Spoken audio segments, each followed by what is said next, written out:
வணக்கம். இன்றைய நாளில் நடைபெற்ற முக்கிய நிகழ்வுகளை விரைவாகவும் சுருக்கமாகவும் மின்னல் செய்திகளில் பார்க்கலாம்.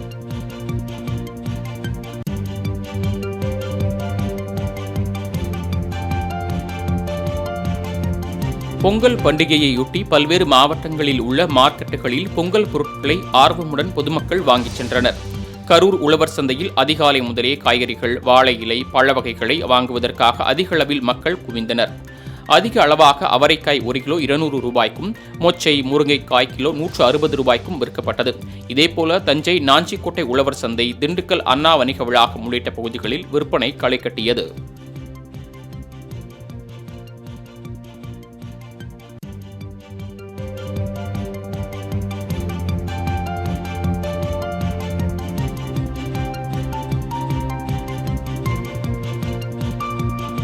பொங்கல் பண்டிகையை முன்னிட்டு 3186 காவல்துறை மற்றும் அலுவலர்கள், பணியாளர்களுக்கு பொங்கல் பதக்கங்கள் அறிவித்து முதலமைச்சர் மு.க.ஸ்டாலின் உத்தரவிட்டுள்ளார். இதுகுறித்து தமிழக அரசு அறிக்கை ஒன்றை வெளியிட்டுள்ளது. இதில் அதிகாரிகள் மற்றும் அலுவலர்களுக்கு அவரவர்களின் நிலைகளுக்கு தக்கவாறு ரொக்கத் தொகை வழங்கப்படும் என்றும், சிறப்பு பதக்க அணிவகுப்பு விழாவில் முதலமைச்சர் மு.க.ஸ்டாலினின் கையொப்பத்துடன் கூடிய பதக்கச் சுருள் வழங்கப்படும் என்றும் தெரிவிக்கப்பட்டுள்ளது.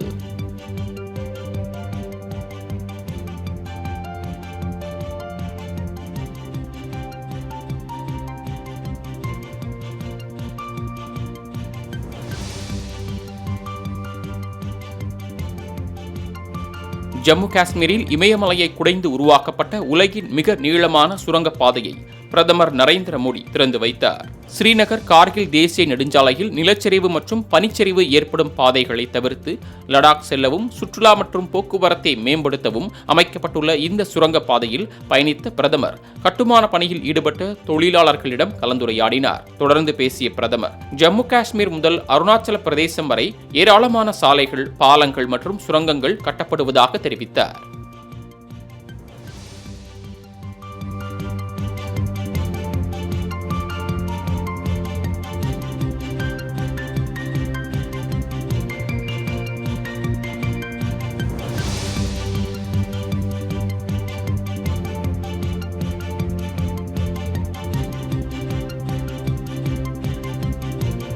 தமிழ்நாட்டில் உருவாக்கப்பட்ட மகேந்திரா மின்சார SUV வாகனங்களின் சோதனை ஓட்டத்தை முதலமைச்சர் மு.க.ஸ்டாலின் தொடங்கி வைத்தார். இதனைத் தொடர்ந்து அவர் காரில் அமர்ந்து அதன் சிறப்பம்சங்கள் குறித்து அமைச்சர் TRB ராஜாவிடம் கேட்டறிந்தார். மேலும் முதலமைச்சர் மு.க.ஸ்டாலின் தலைமைச் செயலகத்திலிருந்து காணொலி காட்சி வாயிலாக சேலம் தலைவாசல் கூற்றோடு பகுதியில் கால்நடை மற்றும் விலங்கின அறிவியலுக்கான ஒருங்கிணைந்த உயர் ஆராய்ச்சி நிலையத்தையும் திறந்து வைத்தார்.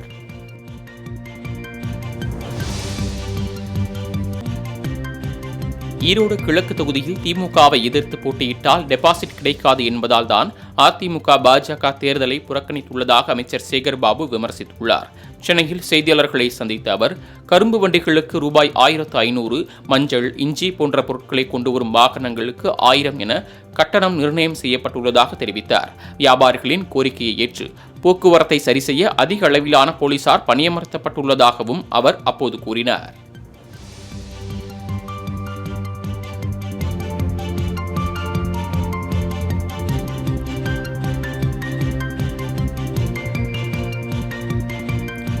சென்னை கீழ்ப்பாக்கம் மருத்துவமனையில் பெண்கள் வார்டிற்குள் நுழைந்து பாலியல் தொல்லை கொடுத்த போதை ஆசாமியை போலீசார் கைது செய்தனர். சென்னை கீழ்ப்பாக்கம் மருத்துவமனையில் வில்லிவாக்கத்தைச் சேர்ந்த 50 வயது பெண் உள்நோயாளியாக சிகிச்சை பெற்று வருகிறார். இந்நிலையில் பெண்கள் வார்டிற்குள் நுழைந்த போதை ஆசாமி ஒருவர் அந்த பெண்ணுக்கு பாலியல் தொல்லை அளித்ததால் கூச்சலிட்டுள்ளார். சத்தம் கேட்டு வந்த காவலர் அவரை பிடித்து நடத்திய விசாரணையில் ராணிப்பேட்டையைச் சேர்ந்த சதீஷ்குமார் என்பதும் வேலை தேடி வந்து மருத்துவமனையில் படுத்திருந்ததும் தெரிய வந்துள்ளது. இதனையடுத்து அவரை கைது செய்து காவல் நிலையம் அழைத்துச் சென்றனர்.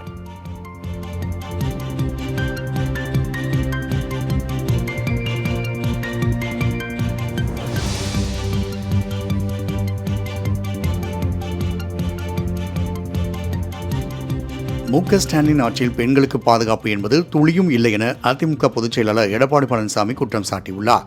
சென்னை கீழ்ப்பாக்கம் அரசு மருத்துவமனையில் பெண் ஒருவருக்கு பாலியல் தொல்லை அளிக்கப்பட்டதாக வரும் செய்தி அதிர்ச்சி அளிப்பதாகவும் அவர் குறிப்பிட்டுள்ளார். மேலும் பாலியல் வழக்கில் கைதானவனுக்கு உச்சபட்ச சட்டப்பூர்வ தண்டனை கிடைக்கப் பெறுவதை உறுதி செய்ய வேண்டும் என்றும் EPS வலியுறுத்தியுள்ளார்.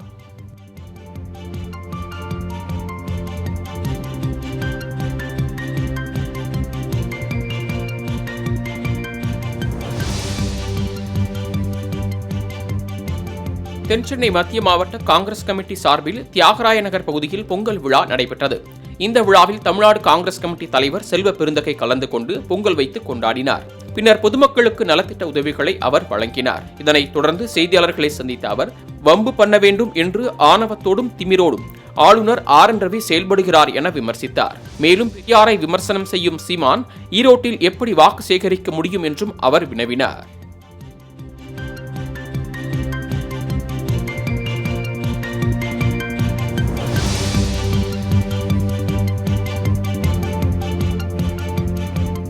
தமிழ்நாட்டில் வடிவமைத்து உருவாக்கப்பட்ட மகேந்திரா நிறுவனத்தின் மின்சார கார்களின் வாடிக்கையாளர் சோதனை ஓட்டத்தை சென்னை தலைமைச் செயலகத்தில் முதலமைச்சர் மு.க.ஸ்டாலின் கொடியசைத்து தொடங்கி வைத்தார்.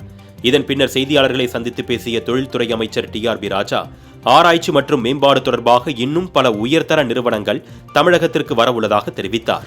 மின் வாகன உதிரிபாக தயாரிப்பில் தமிழகம் முன்னணியில் உள்ளது என்றும் அமைச்சர் கூறினார்.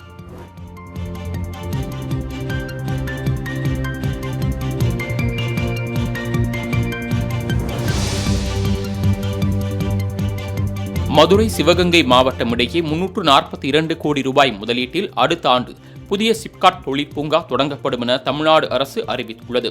2030க்குள் மாநிலத்தின் மொத்த உள்நாட்டு உற்பத்தியை $1 டிரில்லியன் அளவுக்கு உயர்த்த இலக்கு நிர்ணயிக்கப்பட்டுள்ளதாகவும், சென்னை மட்டுமல்லாது மாநிலத்தின் அனைத்து பகுதிகளிலும் புதிய முதலீடுகளையும் புதிய தொழிற்பூங்காக்களையும் அமைக்கும் பணிகள் தீவிரமாக நடந்து வருவதாகவும் தமிழக அரசு சார்பில் தெரிவிக்கப்பட்டுள்ளது.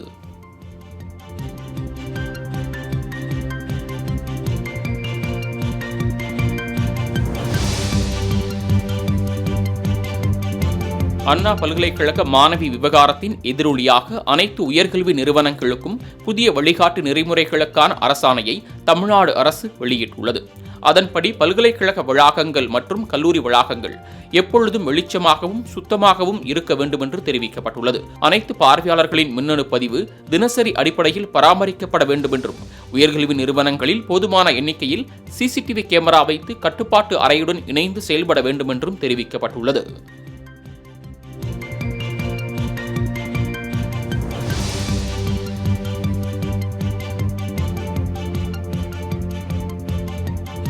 திமுக உண்மையான போர் வீரனாக இல்லாததால் திமுகவுடனான போருக்கு பாஜக தயாராக இல்லை என்று தமிழிசை சவுந்தரராஜன் விளக்கம் அளித்துள்ளார்.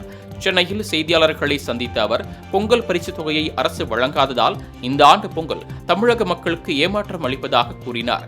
மேலும் ஈரோடு கிழக்கு தொகுதி இடைத்தேர்தலை அனைத்து கட்சிகளும் புறக்கணித்ததற்கு திமுக வெட்கி தலைகுனிய வேண்டும் என தமிழிசை சவுந்தரராஜன் அப்போது விமர்சித்தார்.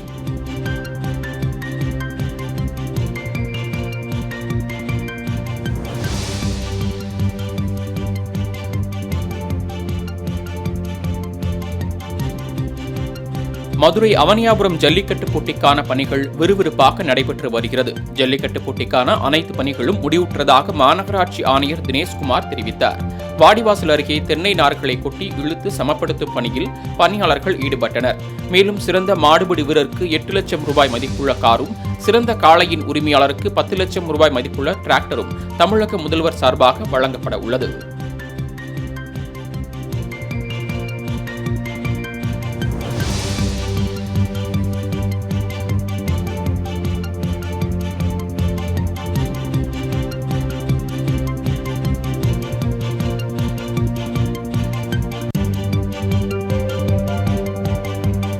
ஆம்ஸ்டாங் கொலை வழக்கில் கைது செய்யப்பட்ட ரவுடி நாகேந்திரனுக்கு தொடர்புடைய இடங்களில் போலீசார் அதிரடி சோதனையில் ஈடுபட்டனர்.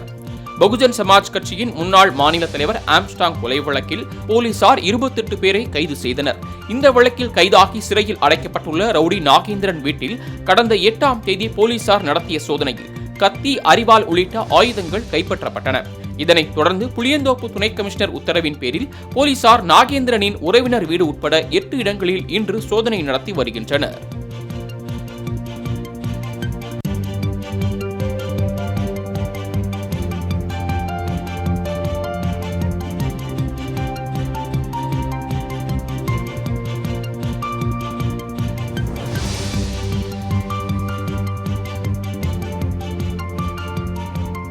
சீமானை RSS மற்றும் பாஜக இயக்குகிறது என திராவிட கழகத்தினர் குற்றம் சாட்டியுள்ளனர். நாம் தமிழர் கட்சி ஒருங்கிணைப்பாளர் சீமான் அண்மையில் பெரியார் குறித்து அவதூறாக பேசியது தமிழகத்தில் கொந்தளிப்பை ஏற்படுத்தியது. இந்நிலையில் சென்னை தியாகராய நகர் காவல் நிலையத்தில் திராவிட கழகத்தின் தென் சென்னை துணை செயலாளர் கரு அண்ணாமலை சீமான் மீது புகார் அளித்துள்ளார். பின்னர் செய்தியாளர்களை சந்தித்த அவர், சமூக நீதிக்காக போராடிய தந்தை பெரியார் குறித்து சீமான் தவறான செய்தியை பரப்பி வருகிறார் என சாடினார்.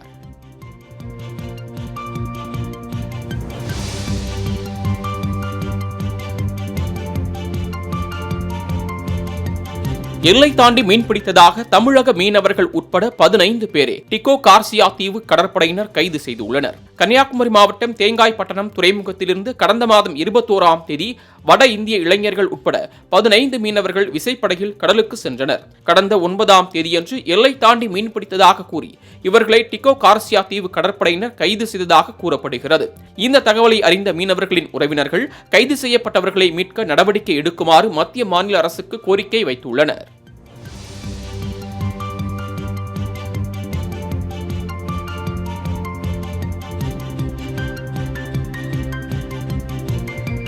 நடிகர் அஜித்துக்கு எதிர்க்கட்சி தலைவர் எடப்பாடி பழனிசாமி வாழ்த்து தெரிவித்துள்ளார்.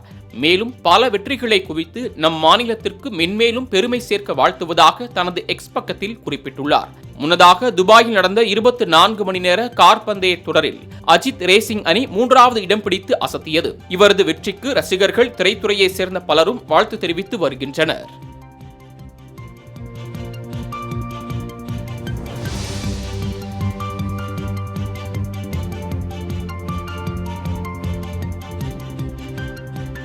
நெல்லை அருகே மகன் கொள்ளை வழக்கில் கைதானதால் தாய் தூக்கிட்டு தற்கொலை செய்து கொண்ட சம்பவம் சோகத்தை ஏற்படுத்தியுள்ளது. நெல்லை மாவட்டம் மூளைக்கரைப்பட்டி கடைவீதியில் உள்ள அடகு கடையில் கடந்த ஆண்டு பூட்டை உடைத்து 250 சவரன் நகை, 3 லட்சம் ரூபாய் பணம் கொள்ளையடிக்கப்பட்டது. இது தொடர்பாக ரெட்டார் குளத்தைச் சேர்ந்த ராமகிருஷ்ணன் என்பவரை போலீசார் கைது செய்தனர். அவரிடம் இருந்து 140 சவரன் நகையும் மீட்கப்பட்டது. இதனை அறிந்த ராமகிருஷ்ணனின் தாய் மீனாட்சி அவமானம் தாங்காமல் வீட்டில் தூக்கிட்டு தற்கொலை செய்து கொண்டதாக கூறப்படுகிறது.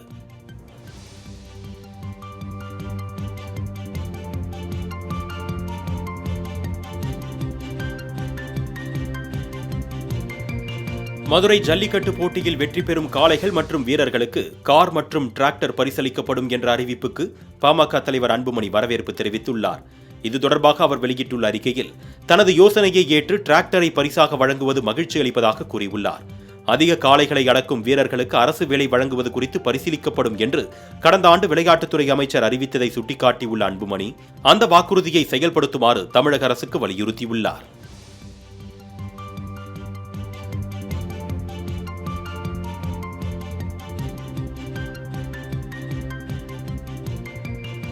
புதுச்சேரி விழுப்புரம் தேசிய நெடுஞ்சாலையில் 2 கார்கள் நேருக்கு நேர் மோதிக்கொண்ட விபத்தில் தலைமை காவலர் உட்பட 4 பேர் சம்பவ இடத்திலேயே உயிரிழந்தனர். விழுப்புரம் மேற்கு காவல் நிலையத்தின் தலைமை காவலராக பணிபுரிந்து வந்தார் பிரபாகரன். இவர் தனது காரில் குடும்பத்தினருடன் புதுச்சேரியிலிருந்து விழுப்புரம் நோக்கி சென்று கொண்டிருந்தார். மதகடிப்பட்டு என்ற இடத்தில் சென்றபோது எதிர் திசையில் வந்த மற்றொரு கார் மீது இவரது கார் மோதியது. இந்த விபத்தில் 4 பேர் உயிரிழந்த நிலையில் படுகாயமடைந்த 3 பேர் முண்டியம்பாக்கம் அரசு மருத்துவமனையில் அனுமதிக்கப்பட்டு சிகிச்சை அளிக்கப்பட்டு வருகிறது.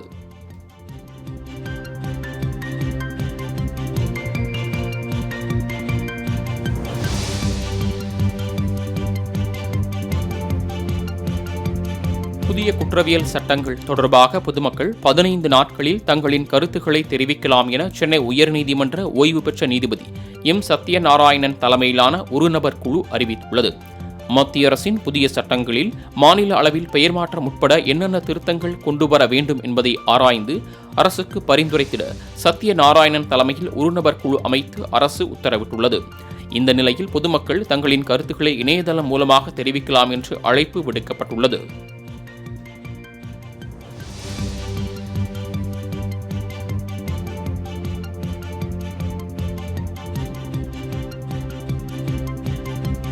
தமிழக பெண்கள் கோலம் போடும்போது 1000 ரூபாய் எங்கே, யார் அந்த சார் என்ற கேள்வியுடன் கோலம் போடுங்கள் என தேமுதிக பொதுச் செயலாளர் பிரேமலதா விஜயகாந்த் வலியுறுத்தியுள்ளார். சென்னை பல்லாவரம் அடுத்த அஸ்தினாபுரத்தில் தேமுதிக சார்பில் நடைபெற்ற சமத்துவ பொங்கல் விழாவில் பயனாளிகளுக்கு பொங்கல் தொகுப்பை பிரேமலதா விஜயகாந்த் வழங்கிய பின் பேசிய அவர் இதனை தெரிவித்தார். இது பொங்கும் பொங்கல் இல்லை, பொய் வாக்குறுதி கொடுத்த பொங்கல் என விமர்சித்தார்.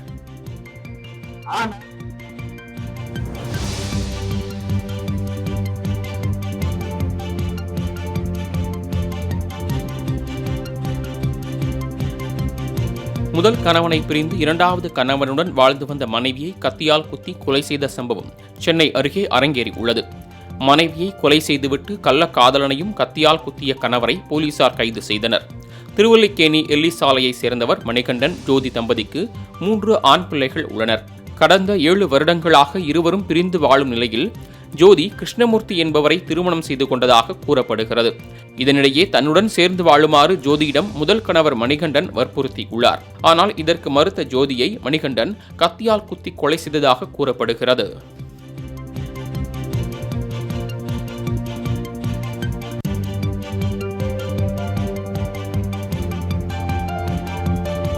பொங்கல் திருநாளையொட்டி சென்னையை அடுத்துள்ள தாம்பரம் சண்முகம் மார்க்கெட் பகுதியில் பொதுமக்கள் கூட்டம் அலைமோதியது. வருகிற 14, 15, 16 ஆகிய 3 நாட்களில் பெரும் பொங்கல், மாட்டுப் பொங்கல், காணும் பொங்கல் கொண்டாடப்பட உள்ளது.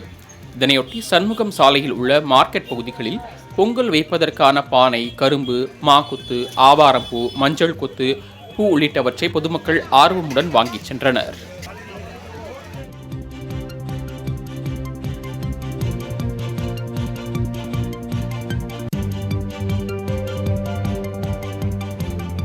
பொங்கல் சிறப்பு விற்பனைக்காக சென்னை கோயம்பேடு சந்தையில் எந்தவித முன்னேற்பாடுகளும் செய்யவில்லை என வியாபாரிகள் மற்றும் பொதுமக்கள் குற்றம் சாட்டியுள்ளனர். பொங்கல் பொருட்கள் லாரிகள் மூலமாக கொண்டுவரப்படும் நிலையில் வியாபாரிகள், பொதுமக்கள் உள்ளிட்டோர் அதிக அளவில் சந்தைக்கு வருகை தருவதால் வாகன ஓட்டிகள் போக்குவரத்து நெரிசலில் சிக்கி தவித்தனர். ஆனால் போக்குவரத்தை சரி செய்யாமல் போலீசார் வேடிக்கை பார்ப்பதாக பொதுமக்கள் குற்றம் சாட்டியுள்ளனர்.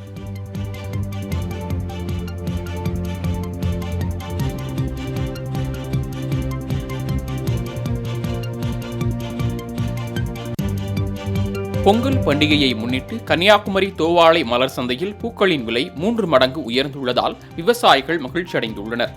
பொங்கல் பண்டிகையை முன்னிட்டு பூக்களின் தேவை அதிகரித்துள்ளதால் தோவாளை மலர் சந்தையில் விதவிதமாக பூக்கள் குவிந்துள்ளன. இந்நிலையில் மல்லிகைப்பூ 4000 ரூபாயாகவும் 500க்கு விற்கப்பட்ட பிச்சிப்பூ 2500 ரூபாயாகவும் விலை உயர்ந்துள்ளது. இதேபோல சம்பங்கி, அரளிப்பூ தலா 500 ரூபாய்க்கும், பட்டன் ரோஸ் 300 ரூபாய்க்கும் விற்கப்பட்டது.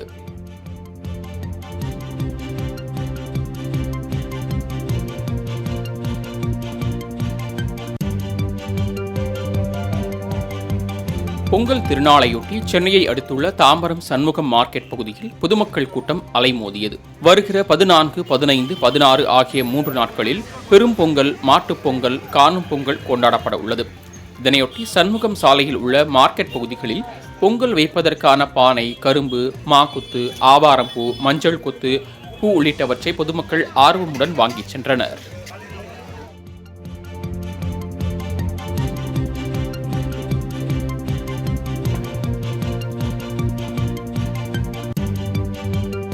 நீலகிரி மாவட்டம் உதகை அருகே உள்ள ஸ்ரீ பவானீஸ்வரர் கோயிலில் 114வது ஆருத்ரா மகோற்சவ விழா துவங்கியது. இன்று நடைபெற்ற இந்த விழாவின் முக்கிய நிகழ்ச்சியான ஆருத்ரா தரிசன திருத்தேரை மாவட்ட ஆட்சியர் லட்சுமி பவ்யா தண்ணீர் வடம் பிடித்து துவக்கி வைத்தார். இதனைத் தொடர்ந்து கோயிலில் இருந்து தோடரின மக்கள் தங்கள் பாரம்பரிய உடையணிந்து நடனமாடி தேரை இழுத்து வந்தனர். இதில் ஏராளமான பக்தர்கள் கலந்து கொண்டு வழிபட்டனர். தொடர்ந்து சிறப்பு பூஜைகள் நடைபெற்றன.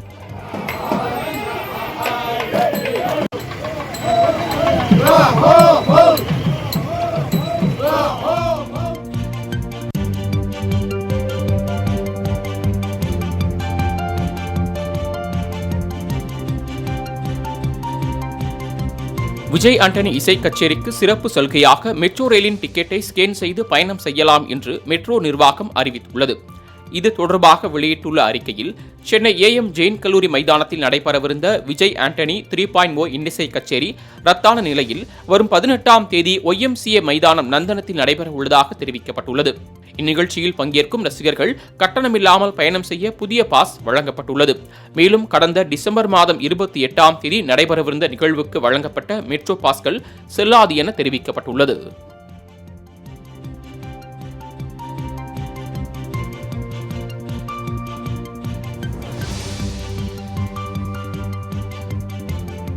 நூற்று 50 ஆண்டுகள் பழமையான கல்வி நிறுவனத்தின் விளையாட்டு மைதானத்தை அடையாளம் தெரியாத நபர்கள் ஆக்கிரமித்த சம்பவம் திருநெல்வேலி முழுவதும் பரபரப்பை ஏற்படுத்தியுள்ளது. பாளையங்கோட்டை சென்ட் ஜான்ஸ் மேல்நிலைப்பள்ளி மற்றும் கல்லூரிக்கு சொந்தமான விளையாட்டு மைதானத்தை அதிகாலையில் சில மர்ம நபர்கள் ஆக்கிரமித்ததாக கூறப்படுகிறது.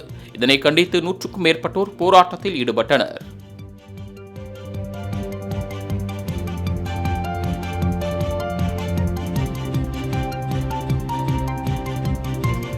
புதுச்சேரி மாநில மகளிர் ஆணைய தலைவர் மற்றும் உறுப்பினர்கள் நியமனம் தொடர்பாக வரும் 15ஆம் தேதிக்குள் முடிவெடுக்கப்படும் என சென்னை உயர்நீதிமன்றத்தில் புதுச்சேரி அரசு உறுதியளித்துள்ளது. புதுச்சேரியைச் சேர்ந்த ஜமுனா என்பவர் தொடர்ந்த வழக்கு தலைமை நீதிபதி ஸ்ரீராம் அமர்வில் விசாரணைக்கு வந்தது. அப்போது மகளிர் ஆணைய தலைவர் மற்றும் உறுப்பினர்கள் தேர்வு செய்யப்பட்டு துணைநிலை ஆளுநர் ஒப்புதலுக்கு அனுப்பப்பட்டுள்ளது. ஒப்புதல் கிடைத்த பின் வரும் 15ஆம் தேதிக்குள் உத்தரவு பிறப்பிக்கப்படும் எனவும் புதுச்சேரி அரசு தரப்பில் தெரிவிக்கப்பட்டது.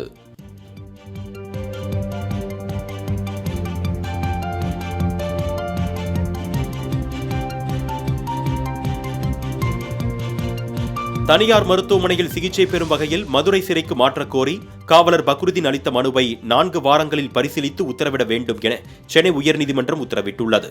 ஆடிட்டர் ரமேஷ் கொலை வழக்கில் 10 ஆண்டுகளாக விசாரணை கைதியாக புழல் சிறையில் உள்ள காவலர் பக்ருதீன் சித்திரவதைக்கு ஆளாகியுள்ளதால் மதுரை சிறைக்கு மாற்றக் கோரி அவரது தாய் தாக்கல் செய்த மனுவில் இந்த உத்தரவு பிறப்பிக்கப்பட்டுள்ளது.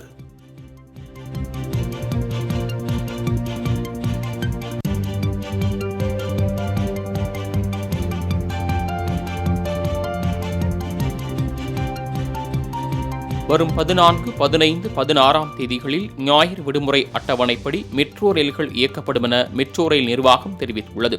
அதேபோல 17ஆம் தேதி சனிக்கிழமை அட்டவணையின்படி மெட்ரோ ரயில்கள் இயக்கப்படும் என்று தெரிவித்துள்ள மெட்ரோ ரயில் நிர்வாகம் காலை, மாலை, இரவு என 10 நிமிடம் மற்றும் 7 நிமிட இடைவெளிகளில் ரயில்கள் இயக்கப்படும் என்றும் அறிவித்துள்ளது.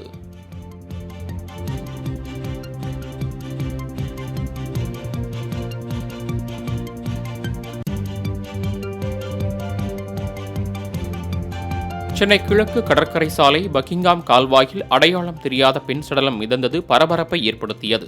இதுகுறித்து தகவல் அறிந்து வந்த கானாத்தூர் போலீசார் கால்வாயில் மிதந்த பெண்ணின் உடலை மீட்டு உடற்கூறு ஆய்வுக்காக சென்னை ராயப்பேட்டை அரசு மருத்துவமனைக்கு அனுப்பி வைத்தனர்.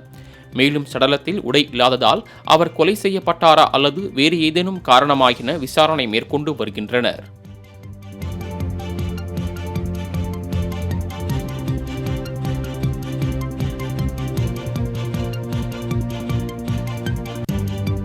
நீலகிரி மாவட்டம் குன்னூர் அருகே பாறை மீது சிறுத்தை ஓய்வெடுத்த காட்சியைக் கண்டு மக்கள் அச்சமடைந்தனர். புலிக்கல் தேயிலை தோட்டத்தில் 2 குட்டிகளுடன் கூடிய சிறுத்தை ஒன்று நடமாடி வருவதால் தொழிலாளர்கள் பீதியில் உள்ளனர். இந்நிலையில் தேயிலை தோட்டத்தில் உள்ள பெரிய பாறையில் அமர்ந்து ஓய்வெடுத்த சிறுத்தை நீண்ட நேரம் கழித்து மெதுவாக சென்றது. இதனை கூண்டு வைத்து பிடிக்க வேண்டுமென அப்பகுதி மக்கள் வலியுறுத்தியுள்ளனர்.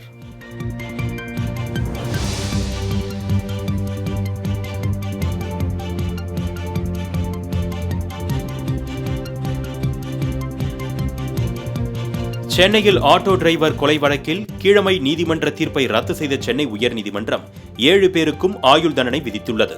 கடந்த 2012ஆம் ஆண்டு ஆட்டோ டிரைவர் சிவா என்பவரை அதே பகுதியைச் சேர்ந்த ஒரு கும்பல் வெட்டி கொடூரமாக கொலை செய்தது. இந்த வழக்கில் அனைவரையும் விடுதலை செய்து சென்னை கூடுதல் அமர்வு நீதிமன்றம் 2018இல் தீர்ப்பளித்தது. இதனை எதிர்த்து தாக்கல் செய்யப்பட்ட மேல்முறையீட்டு வழக்கை விசாரித்த உயர்நீதிமன்றம் விடுதலை தீர்ப்பை ரத்து செய்து ஆயுள் தண்டனை விதித்து உத்தரவிட்டது.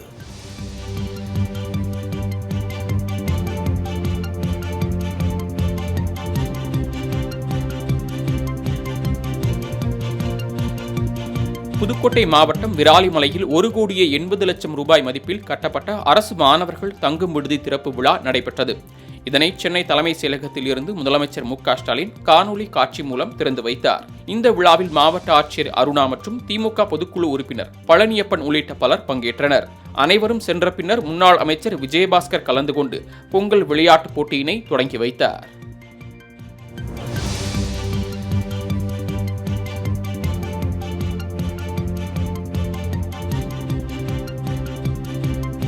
கன்னியாகுமரி மாவட்டத்தில் பொங்கல் பண்டிகைக்கு தேவையான பொருட்களை வாங்க பல்வேறு பகுதிகளில் உள்ள மார்க்கெட் மற்றும் சந்தைகளில் பொதுமக்களின் கூட்டம் அலைமோதியது. ஒளிகினசேரி அப்பா மார்க்கெட், வடசேரி, கனகமூலம் சந்தை, கோட்டார் சந்தை உள்ளிட்ட பல்வேறு பகுதிகளிலிருந்தும் வந்திருந்த பொதுமக்கள் பொங்கல் பண்டிகைக்கு தேவையான கரும்பு, கிழங்கு, மஞ்சள் கொத்து ஆகிய அனைத்து அத்தியாவசிய பொருட்களையும் ஆர்வமுடன் வாங்கிச் சென்றனர்.